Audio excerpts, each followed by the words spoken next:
A new data release, US job openings fall the lowest in 2 years. Hi, everyone, and welcome to Ainslie Insights, brought to you by Ainslie Bullion, Ainslie Crypto, and the Gold and Silver Standard. Today, welcome back Branko, who's been consistently warning us around these US unemployment data and how it remains all over the place. We can't necessarily trust it. Lots to talk about today. How are you going, Branko? Good, Chris. Thanks for having me on. Keen to talk about today's topic. Very much so. Now, you've been, as I was just saying, you've been consistently telling us about this story where we get data that is really good one month, and then we get revisions the next month, playing it down.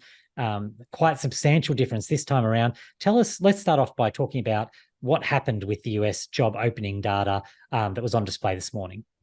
Yeah, so the JOLTS data came out this morning, and basically, remember as well, which we'll get into, this is all a bit highly manipulated data, but it was worse than expected. So you had about over 600,000 decrease in job openings, and that was more than what was expected, so worrying signs. Yeah. And now you also have about 1.34 job openings per unemployed. And we'll put up some graphs on screen to kind of better display, but these are basically, you can see in the data, these trends are kind of gradually happening, and then they are a worrying sign. Like the unemployment market was, well, the unemployment market, but the labour market as a whole was doing pretty well usually, but now we've kind of reached a peak and we're starting to trough off. So it is, I think, a bit of a worrying sign to some extent, but also, as we'll get into, it's actually a positive sign in terms of monetary policy. Yeah, because this is the dilemma we keep facing, and we discuss it over and over. This idea between data being good, results being bad, data being bad, results being good, all this sort of back to front, up topsy-turvy world. But we'll get to that in a second, because I'm actually really curious to know your thoughts on whether it's possible that the data is even worse than what's being presented. And the reason I'm specifically asking that is because we just have seen it for so many months now that you get the data print and then the revisions lower in that following month or the next time the data comes out. So if this data is sort of showing up to not be so great this time, is it even worse than that? Like, can we expect that to be revised down even further going ahead? Yeah, so again, last month's data was, of course, revisioned to the surprise of no one. And then I would add as well that, again, because of these pretty decently strong trends, it's also based on the data that was original, not the revised. So yeah, again, likely it's going to be worse than it is currently. Next month when they come out, they're going to probably revise this and make it worse. So that is probably the expectation at this point moving forward on all this data. And the concerning thing around this whole manipulation is that decisions are made based on this information that directly affect the lives of everyone, right? That's what is most frustrating. It's not just like, oh, let's just manipulate it for the sake of it, but like the Fed actually makes decisions based on this data. They don't make it based on necessarily the revised figure. They just do it based on what is presented. So I think this manipulation comes at a distinct cost, really. I mean, if the data was more truthful, maybe we wouldn't have the kind of rate rises that we've seen the Fed do, or at least to that same degree. So there are costs to it, but definitely expect it this month, and sadly every month moving forward, as the Biden administration and any administration that would be in power wants to kind of make the economy seem better than it looks. And I'd go a little further on that as well, to say this idea, it's not just that it impacts people because the Fed or other government officials use that data. Also, the private sector needs data, right? Like, you think about employment decisions that you're making as a business in this environment, big businesses, small businesses, everyone sort of needs to have some idea of what's going on, what's likely to come next, to drive their own decision making. It's next to impossible to do that if you can't rely on the numbers that you're being given, or the picture that's being painted. Like that's really challenging for businesses of all sizes. Yeah, and there are probably some degree of manipulation. Like, we can expect these numbers to be revised down, like we've discussed a bit, right? So that might not necessarily affect a small business that job openings was a bit worse than expected.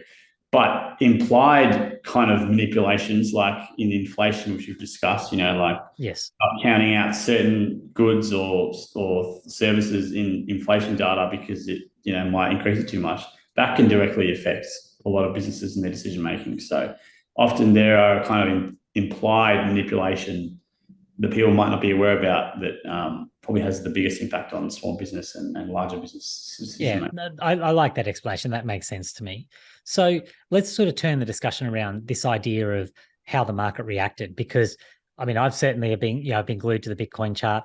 The gold, we saw that massive start to the week where the gold price just took off. I mean, there's a lot of argument that potentially that was short covering where you had, or stops being hit on the way up, that sort of just wiped out a lot of people who were short on the market.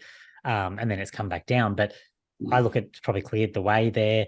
And certainly the sentiment around assets has been up recently. So do you see, like, maybe if you could tell us a little bit about how the market reacted to this specific news, but also dig a little bit deeper into that idea that you keep bringing up about bad news being good news, what we can actually expect going forward here? Yeah, so we saw a bit of a mixed market reaction. Originally, when it came out, we did see the continuation of that bad news is good news sentiment, and that's something we'll continue to monitor. However, we did kind of flatline later, and I think generally we're in a bit of an interesting market time where you have, I think gold was at an all-time high.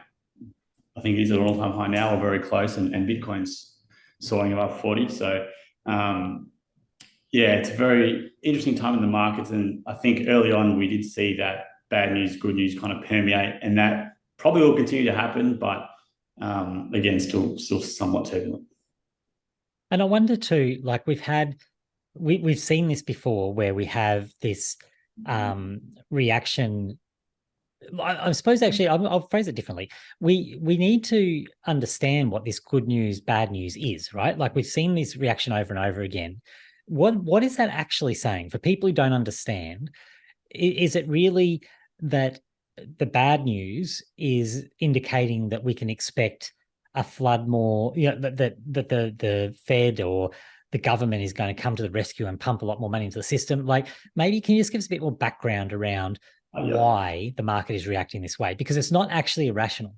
Yeah, so it's actually it's a very rational decision. I'll just quickly, so this whole entire sentiment is that if the data shows that the economy, I guess, is slowing down or going to go into a recession or just kind of be a bit more negative in general, then the government will come in and basically pump it like it did during COVID. And we saw, asset prices soaring because they put all this money through the economy and significantly lower rates and all this stimulus. So that's the thesis, is that, hey, look, if the market looks bad, government's going to save it. Which ironically, if the data was less manipulated, would be better because it'd look worse, and then you'd have this government might actually save it. So that's the idea behind it. And look, it actually is quite rational, and specifically in the environment we're in now with inflation the way it is and it being a key focal point. That's kind of background behind that thesis, which is why I think the interesting point is, like, people didn't expect this rally kind of post the COVID rally that occurred, and that occurred just because of the mass influx of kind of cash in the system. So people are just looking for that to happen again, which this data that we saw today does kind of lead to that possibility. Yeah, right. So, and I think that's what people have to be cautious of as well. I certainly, I talk about liquidity, and I certainly believe there is more liquidity coming, and there will be more injections, but we have to also be cautious of recency bias, that we don't just fall into that trap of thinking it will be exactly the same. Because obviously in the COVID situation, they shut the entire world down. It was unprecedented. So the response is also likely, and was going to be, very exaggerated. So we can't necessarily assume it's going to be the same thing. And that's where we have to be careful, I suppose, the market doesn't get ahead of itself and really take off before we actually see some action there. Because, the COVID situation, that was real money. That money was flooding in, that pushed it higher. So the market attempting to front run that, we do need to see the actual cash hit the ground before we can get too carried away.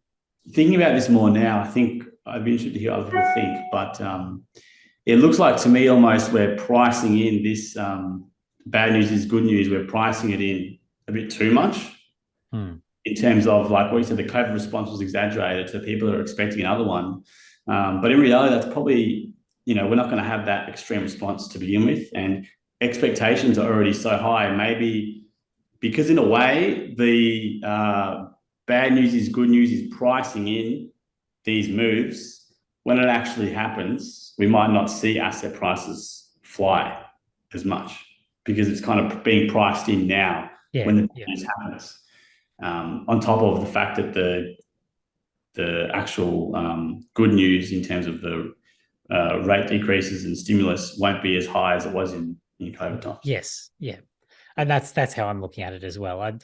I certainly think we're heading in that direction, but we've got to be careful, or not so much careful, but it'll be volatile around that general directional move, just because we've got so much uncertainty, and it doesn't help. Exactly to your point today, doesn't help when you've got data that also is inconsistent, because then you've got so many factors to take into consideration.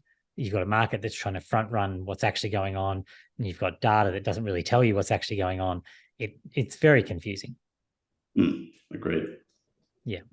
All right. Well, thank you so much for that today, Brenko. It's always great to get your insight and back and forth on these things to see what's happening. So thanks for your help. Thanks. And thanks everyone for watching. Remember, reach out if you have any questions or comments on the social platforms, and we'll talk again soon.